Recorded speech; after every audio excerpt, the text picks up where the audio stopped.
Welcome to the information session for the summer of 2019. I'm Dr. Roland Wilson, if you don't know who I am, and this is... My name is Borislava Manojlović. You have to memorize her name before you go on the trip. How's that? Do it that way. So there's many parts to this evening. First of all this is the first study abroad or practice course that we're offering at George Mason University, Korea. In fact, the conflict program is going to go and offer now study abroad and internships for credit, so we're doing pretty good so far. So the purpose of this evening is to talk about the study abroad, the practice course, and why it's right for you regardless of your major. The second part of it is also talk about another summer course that we have every summer for those that need 3 credits to do that. And then finally, we're going to talk a little bit about the research center that we just got funding for, in fact, a few days ago to start the research center for all learners. Okay, so that's going to be the format. Again, we'll go through the hard parts first. I'll go with the introduction of the program, the study abroad, and then Borislava will take over the rest of it, and then we'll have some questions. Remember, this is supposed to not only answer most of your questions, but also for your colleagues that's out here that couldn't come this evening and may want to go, this is the time to get them interested in going as well. Okay? So with that, let's continue on. So, the first one, of course, is the field study. You can hear me fine, right? I think the first one is the field study course, as you see it here. And the dates is 7/21 July. Everybody have that? So it's 2 full weeks in 3 countries. So let's talk about why to take this course. First of all, it's not often you can get 6 credits in 2 weeks. You can get 6 credits over 5 or 8 weeks or 9 weeks or 15 weeks during a regular course, but this time you can get 6 credits in 2 weeks by traveling to 3 different countries. So that's not a bad deal, right? To be able to do that in such a quick amount of time. In addition you're able to go to a place that normally Asians don't get a lot to go in. If you're from Asia, if you're from the United States too, Eastern Europe is not a place we normally go to look at conflicts. But this is a great location. It's Borislava's homeland. She has all the experience to go in these different parts as well, so it's going to be great for that. So you have an opportunity to study during a short period of time. Also learn about conflict in a country that's been involved in conflict for many years. And then at the same time also use that opportunity during the summer to kind of detox, relax a bit, and see some of the most impressive, exciting sights that you can see in Eastern Europe. So that's a great thing to do. So many students at George Mason, they go to many different study abroad courses. Sometimes they go to 2 and 3 during another 4-year period. Because remember, study abroad can count for your electives, it can count for your major, it can count as any of the above. So you have the ability to go to multiple courses if you want to as the future goes about. One of the most important parts is, normally for 6 credits, if you take it at George Mason University, Korea, it'll cost you about $4,000 for 6 credits. Yeah, we know that. But the entire course is going to be less than the cost of 6 credits. Now, how are we doing that? It's not easy. But what it is George Mason University has made it so the study abroad trips are affordable for the students to be able to take these and to study in another country and get credit for it. So it's their way of trying to assist you. And then on top of that, Borislava and I, especially her, have been working with the coordinators in country to make sure that it is at least expensive as possible without you having to live in tents for 2 weeks. So you're going to be in hotels, not tents. So we save enough money for you to be that. Okay? So the cost is approximately $3,200. $3,200, we say approximately because George Mason still has to do the final budget for us. We don't anticipate that being much more than that. So it's just going to be the cost, again, that's less than the cost of the normal 6 credits and then the cost of your airfare. Now, some people already asked the question, why are we paying airfare separately? And the reason for that is quite simple. Number one is, many of you are going to be traveling from different places. Many of you want to go over to Europe early or to stay in Europe late after the class ends in order to enjoy yourself and to have a little bit extra free time for you. That's the reason why instead of asking for the money for airfare up front and us buying the tickets for you, we leave that up to you young scholars to make the decision for you. Make sense? All right. So let's look at the breakdown here. The money, again, it's approximate, but it includes 2 meals a day. It includes in-country transportation to all 3 countries. It includes excursions and the special sites that Borislava is going to go into detail for you. It also includes guest lectures. Many guest lecturers, NGOs and others are going to be presenting to you, talking to you about what the war was like in different respects. Okay? Cost of the hotel, 2 to a room, of course. However, keep in mind when we do this, if you already have somebody that you're traveling with, let us know ahead of time so we can make sure that the 2 of you are in your room together. Okay? All right. So next thing is as I said earlier, it doesn't include airfare, but it includes almost everything else except, of course, the little bit of money you need. You want to buy souvenirs or anything else you want to do after that. Additional information. For Koreans and Americans, there's no visa requirement. So that's good news. However, like any travel that you go, you want to make sure that you have at least 6 months left on your passport. Everybody understand that? But believe me, both of us have been on trips before where the students that came with us, we get to the airport and you have less than 6 months left. And like when you go to Israel, in some places, they won't allow you in the country. So make sure your passport is updated before you go. There's no additional vaccines needed for the Balkans area, but make sure, of course, you have your regular vaccines taken care of before you go. It's a safe environment. Some people think, well, it's the Balkans, there was a war over there. Well, there was a war in South Korea, by the way, too, in North Korea. And it's still safe here. It's all safe there. There's not a threat of nuclear strikes from North Korea like there is around here. So in all essence, it's probably safer than we have in South Korea right now. And of course, when you travel, and we'll tell you this again in the session we have right before we travel over there, but you always want to make sure you take medication with you. It's a different country, of course. We can go to the drugstores for you, depending on the day, but it's always good to have that medication just in case. So if you have allergies in some places, for example, or if traditionally you have a sickness or things you have to deal with, go to the doctor and get a prescription before you go over, so it's going to save you some headache when you go. Course credits, as I said, it's going to be 3 to 6 credits. It's up to you, but if you're going to take it, if you're going to go over it, it's the same price, probably 6 credits would be better than 3 credits, eh? It makes sense that way, all right? So, here's the most important part. Working with Fairfax, we were able to get the following course designations for it. So we have the 385, 397, 399, that's conflicts in the course 5. GLOA, 480, that's your field experience trip that GLOA can take. Also INTS 399 and INTS 595 for the graduates. So if you know those, even if you don't know the designators, if you're a conflict major, you're well covered in all your different courses you can take for electives and also for your study abroad, which is part of your primary studies during your course. And then your GLOA 480 counts toward your primary courses as well. INTS and these others you can take as electives. Remember, electives is any upper electives that you want to take. So this covers you for any of the classes you want to take. PPP students. How many PPP students do we have in the room right now? Okay, so we have maybe 7 or 8. So I'm still working with academic affairs on the PPP students, okay? So we have a couple of options that we're looking at right now. Number 1 is you can go for credit, okay?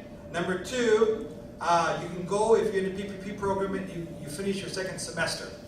So there's that option.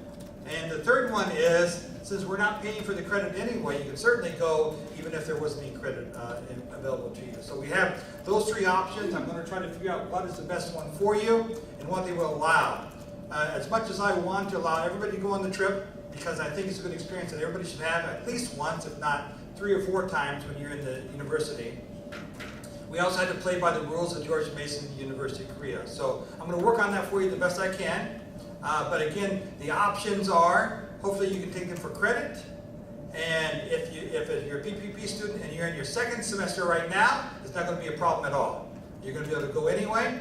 Now, if though that you're not in your 2nd semester and you want to go, we can still, of course, take you. We'll just take you as a non-credit seeking student at the time. You get the experience on it because, again, the trip over there, the cost of the trip is really just paying for the trip to 3 countries in Europe. So you're not losing any money by not getting credit for that. It's just an additional bonus for you that you can get the credit. Does it make sense to you? Everybody understand that? All right. And if you have any questions about your major, whether you're a conflict or global student or a business, we have how many? We have 1 business back there. Do we have any other business students? Great. So this is still counts toward your electives as well. Okay, and also business has a study abroad into it. So we'll work with you to make sure, but your credits will be counted. If anything, they'll be counted toward your electives. I hope maybe we can get the business to buy into also kind of toward, they have a study abroad designation as well. So we'll work on that for the business students. Any other majors besides business and GLOA and conflict? What are you? What's your major? Accounting, okay, so, and? Government and international policy. Government and international politics. Yes, I got my Fairfax. Okay, so, but we'll work with you either way to count toward your credits. So you're not going to lose out in credits this way, whatever you want to do. Okay, so everybody understand that portion, yes? Okay, so now Borislav is going to take over with her fancy notebook. Hopefully, if it works. All right, we're there. Okay, so it's her turn now. Thank you, Ron. Okay, so what's happened? You want to do the pizza first, as we set up for pizza? Yeah, if you want. Okay, so let's grab some pizza. You can cut the video for a second. Grab some. Okay, so let us start. So my name is, as Ron mentioned, Borislav Manojlić. I'm a professor of conflict analysis and resolution, and I'm actually coming from the Balkans originally. And I've been leading these study abroad programs to the Balkans from 2013 at George Mason University and Seton Hall University. But what's unique about this program is that we are actually visiting the 3 countries for the first time: Serbia, Bosnia, and Croatia. So you have here a few pictures of the students from my previous trip. I don't know if anyone knows this bridge, especially conflict students. So this is a famous Mostar Bridge. This bridge was destroyed during the conflict, and it's on our textbooks. Ras bottom textbooks, Introduction to Conflict Analysis and Resolution. So, and the other picture is from Sarajevo, from an excursion on a mountain in Sarajevo. So, as you can see, students are pretty happy with the trips. And as I said, we are very excited because this trip will be for the first time in 3 countries in the region. Now let me give you a little bit of background about the Balkans and about former Yugoslavia. Have you heard about Yugoslavia? Yes, but this country actually doesn't exist anymore. Okay, so during the war, in 1990s, from 1990 to 1995, this country here, which was like a 22 million people country, close to Italy, Hungary, Austria, Greece, Romania, country in the southeastern Europe, it disintegrated during the war, and there are now 7 countries that came out of these conflicts, and there were various conflicts. So we are going to visit. We're going to start with Serbia, Belgrade, and then going to Sarajevo, Bosnia, Mostar, and ending in Croatia, Dubrovnik. Now, have you heard about Dubrovnik maybe? Someone? It's a very famous resort place. However, and it's on the beautiful coast. However, during the war, this town, which is also UNESCO protected cultural site, was bombed. So there was war, there was conflict in all of these areas that we are going to visit. Okay, so what is this course about? So we are going to visit these three post-conflict societies to discover about post-conflict reconstruction processes and peace building. So almost 25 years after the conflict, these societies are all dealing with the consequences of conflict, and there is still no reconciliation. So we are going to see these three societies and talk to the people on the ground and learn about different versions and interpretations of conflict and what happened there, and actually what they are doing to address the consequences of the past. So this will be a great, like a comparative study for you. Balkan is a great place to study post-conflict reconstruction and peace building, and how these different ethnic communities are dealing with this difficult past. So some of the topics of the course are transitional justice and atrocities prevention. As you know, probably, that in Yugoslavia there were some major atrocities and even genocide that happened in 1990s. So the first genocide in Europe after the Second World War, after the Holocaust. So we will definitely learn about the strategies and processes of transitional justice that are used in the Balkans case. We will also look at memory production and its impact on communities, nationalism, identity, trauma, collective trauma and healing, gender in post-conflict Balkans, and education. So all of these will be the topic that we will cover, and we will not just do it through lectures, but also through discussions with the local practitioners, with people who are actually working on these issues in these countries. So how are we going to do it? There will be, so this course will last 13 days, in addition to the preparatory and the follow-up meetings or webinars. We'll probably have the follow-up and preparatory webinars because we have also some students who are interested in Fairfax. So we'll do webinar for them. But the dates are those from the 6th, so it's from the 6th to the 18th July. These are the dates of the travel. So it's a 13-day program. And each day of the course will be structured as two hours class time, which will include lectures and exercises and so on. But the rest of the day and the evening, you will spend visiting different NGOs, international organizations, academic institutions, and you'll have discussions with different scholars and practitioners on the ground. So you will be studying as well as traveling in various countries. So what are the goals of this course? First, discover how different actors and institutions address processes of peace building and transitional justice through education, policy making, memorialization, and art. You will also be interacting with international and government officials, civil society leaders, scholars, activists, and artists. So this will be a great opportunity for you to network. And there are some people, there are some students who even found their internships.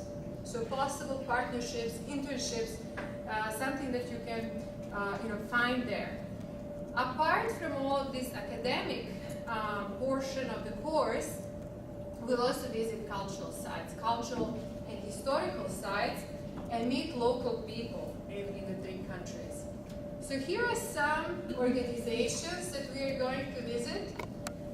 This is all in the tentative itinerary, but this might change because it all depends if we will get these people to meet us at the time that we want them to meet us, because they are very busy. But what you can see is that there are some NGOs, non-governmental organizations such as Youth Initiative or Humanitarian Law Center, but there are also international organizations such as the United Nations, the Organizations for Security and Cooperation in Europe, and so on. So it will be a very versatile program. Now, an important thing is also that we are not just going to focus on the academics, but we'll also try to immerse ourselves in the historical and cultural sites of the region. So, for example, we're going to visit this memorial gallery, which is dedicated to the atrocities in Bosnia and other cultural landmarks in Sarajevo. Does anyone know where where there was an assassination of Archduke Ferdinand, which actually was a precipitating event for the First World War. Sarajevo, Bosnia. Bosnia. So we are going to, no, it's okay, because it's quite mixed, but there you will see the differences between all of these ethnic groups. So we will see exactly the place where the Archduke Ferdinand was assassinated. So it's quite like a historical, it's a historically rich region. We also do tours of Kalemegdan, old fortress, and visit to the Tito's mausoleum. Does anyone know who was President Tito? Josip Broz Tito. So he was a president, a lifelong president during the time of Yugoslavia. So he was a socialist leader, but he was well liked by the people. And when he died in 1980, everything started going downhill, basically. And there was crisis after his death, and then that led to conflict. So we are going to visit his mausoleum. Now we are also going to visit some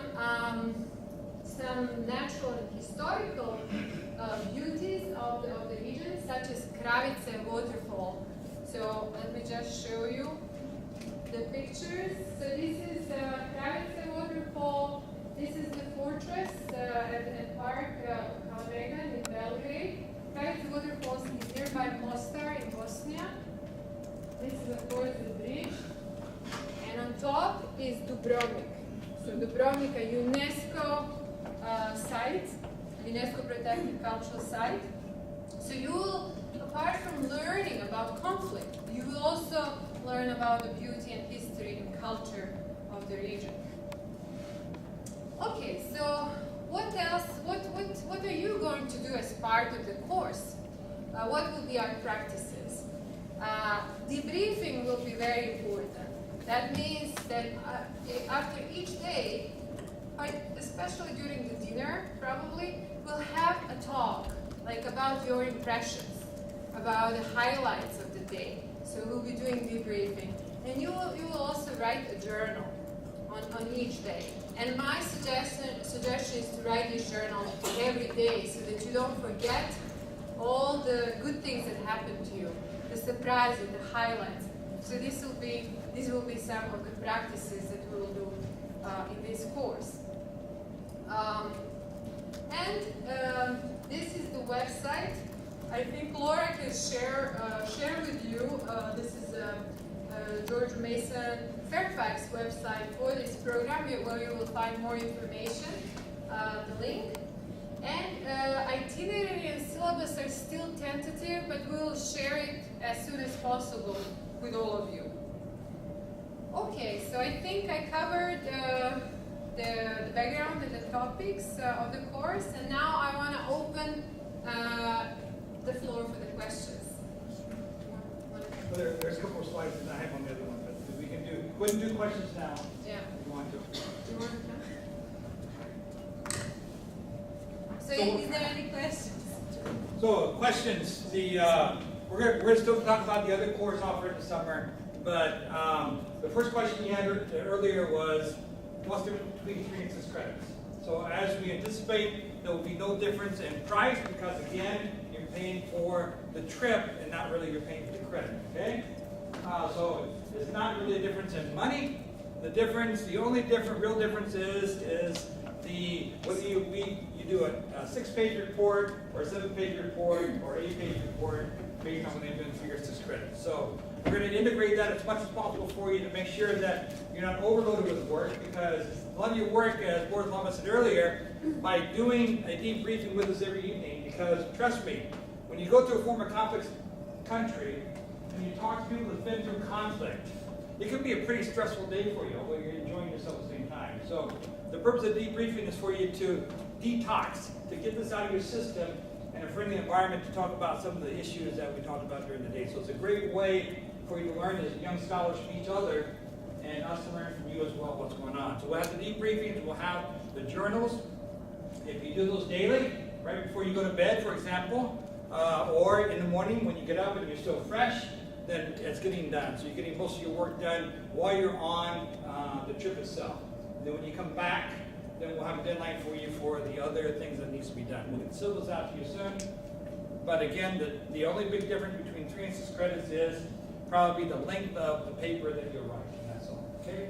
Nothing too much on that. And the journal. Yeah, in the journal, the length of it. Okay? So any questions on that? Any questions at all so far? Are we that good? Please. For the ITS flat, or not the one at 6 credits? Did you say that was undergrad? Or is it undergrad? It's open to all graduate and undergraduate. Yeah. So here's for your friends as well. And I should have said this up front, it's my fault, is that this study abroad is open to not only George Mason Korea students and George Mason students, but it's open to any college students anywhere. You have friends going to Korean universities, they can go. You have friends going to Utah or SUNY or Ghent, they can go. Also, anyone can go without credit. So if you have friends that aren't even going to school, or you have friends that's not going to college and they want to go, they can go. So it's open to everyone that wants to go to learn something about an area of the world they normally don't get a chance to go to. We had like young professionals working for some NGOs in Washington, D.C. who wanted to join the program because they wanted to learn about the region and meet the people there and learn about the peace building processes. And we had alumni and people who are not doing it for credit. So it's a very diverse group. And I've even been on ones to Palestine, Israel, where you had mother-daughter teams go. So really, it does happen. Question for you. Does anyone can go, mean high school students can also go participate in? Well, that'd be on a case-by-case basis, and that'd be a discussion with the high school student. Age is a factor, and also what their parents say.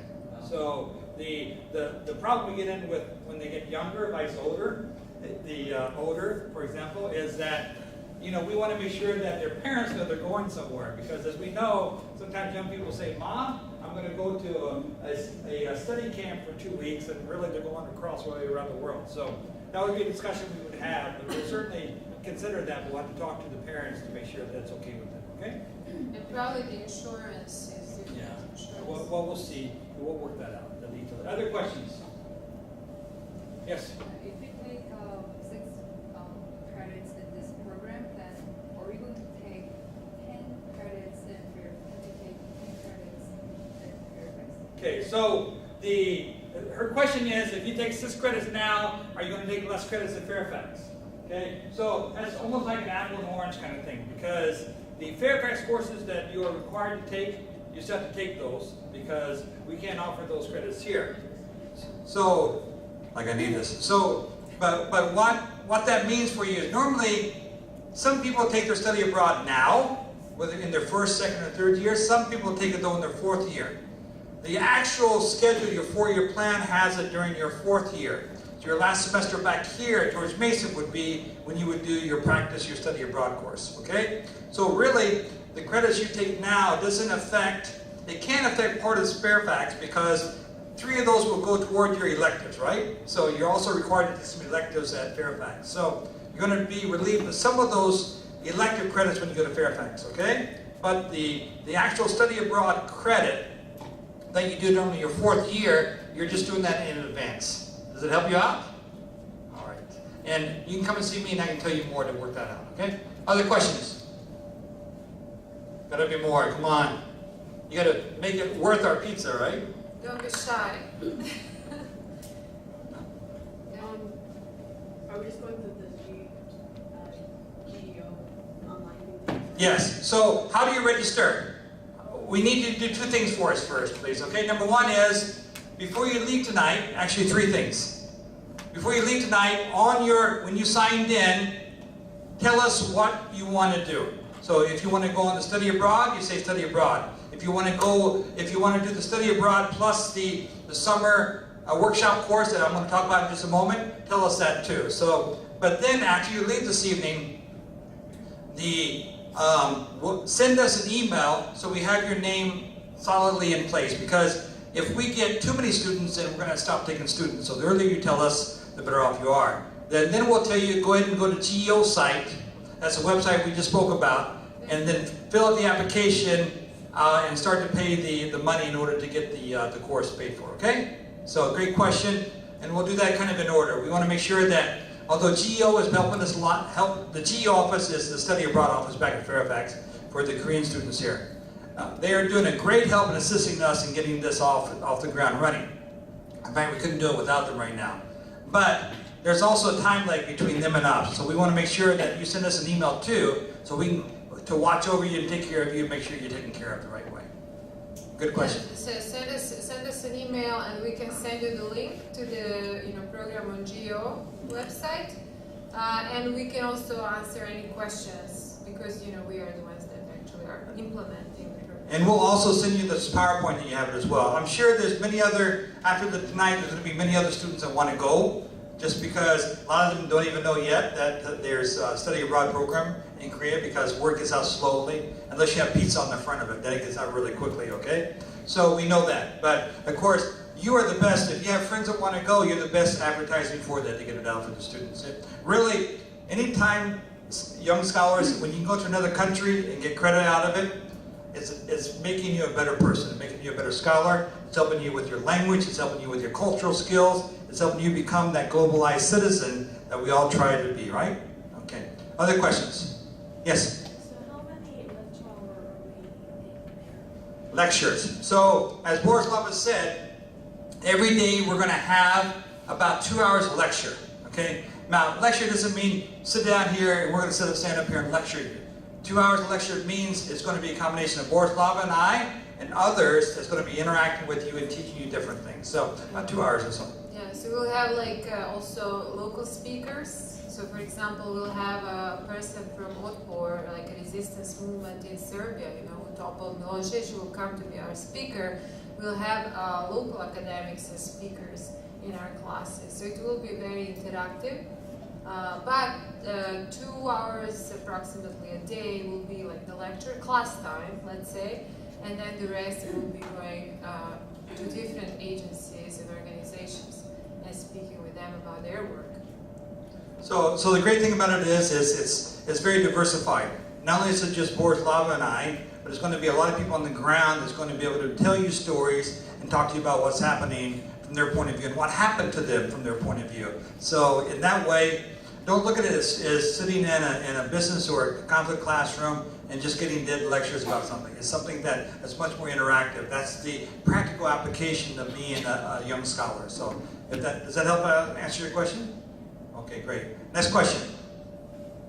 Please. So you said you have to write the papers, but how many papers do you have to write in university? Okay, so as Borislava said, the syllabus will get out to you soon, okay? Don't worry about, honestly, I'm telling you this, do not worry about the papers at this moment, okay? We'll get through the papers together.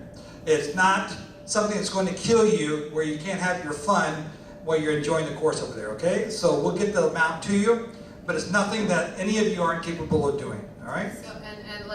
So, in the orientation session, which we'll have before the program, we will discuss the deadlines, okay? And then usually I give students deadlines when they return from the program. So you will not be writing during the class, actually, but after you return. So you'll have a few weeks to finish the program after you return. So that's fine. Questions? More questions?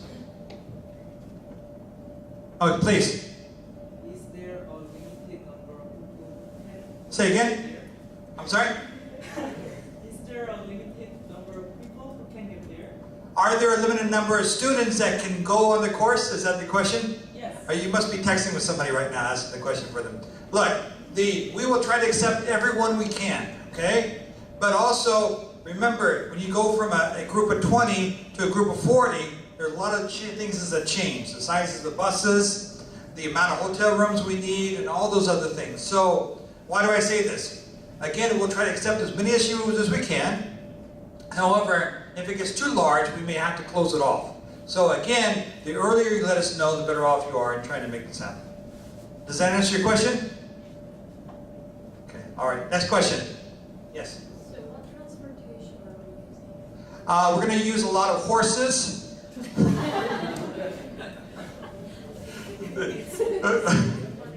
It was a nice one. We're going to use BMWs, okay? You know what BMWs are, right? Bus, metro, and walking. That kind of BMW, bus, metro, walking. So we are going to be doing the bus. Sometimes we're going to be doing taxis. We're going to be doing walking around. We'll make sure the transportation's taken care of. No horses for you unless you want to. We'll give you a donkey that will help you out. We'll have like a van that we rent for some portions of the trip, so you don't have to worry about that. So basically it depends on the amount of students too, okay? And there's going to be opportunities after the end of most classes for you to get out in your groups and do things out in town, go shopping, do the other things that's enjoyable to do, all right? So yes, and our local coordinator, and we can share her email with you, with those who are interested. She can help you with like some advice and suggestions about what's happening there locally, how to get to the train, how to go to the shops, what to do. So she can help you with the logistics of the travel. So nobody asked a question, so let me tell you the answer anyway. So many of you asked, so how do we get there? What is the best flight to go through there, okay? First of all, it depends on where you're flying to, where you're flying from, and what do you want to do before or after that. But to give you an idea, of course, like any summer trip, the earlier you make your reservation, the better off you are, right? Okay?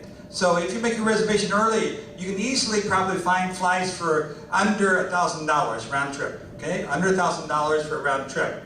Also, you have options. You can go through, for example, Polish Airlines. Polish Airlines is pretty inexpensive to go. There's also Russian Airlines. What's the Russian Airlines called, the name of it?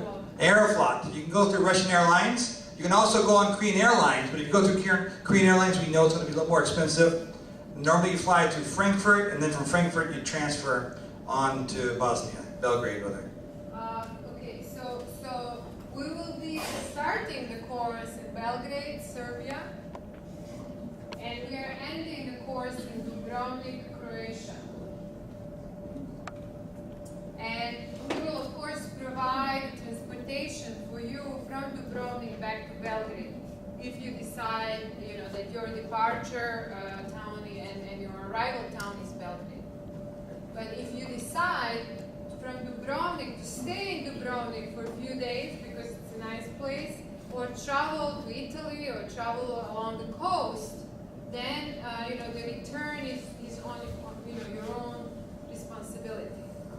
So basically, as she said, Dubrovnik, we're in that city for several reasons. Number one, it's the best place to end in a trip like this, right? Because it's a great, beautiful area to move it in. Also, it allows you, if you want to do something after that on your own, then you're welcome to leave the course ends that day, so you're welcome to go on your own from there. If you don't want to go on your own from there and you're going to come right back to Korea, we will make sure you have transportation back to Belgrade to catch your flight back. Make sense? But we're not going to have you say, well, I want to stay a few days here and get me a plane back at this time, or I want transportation back when the course is over, okay? This is not the travel agency. We're trying to help you out as professors for the course. Any questions on that now? And of course, if you want to go somewhere else in Europe after the course, Gloria, the local coordinator, can help you, find the tickets, find the transportation, and things like that. Okay. Okay. So, any more questions on that? Yes? No? Are we good? Are we satisfied for the moment? Okay.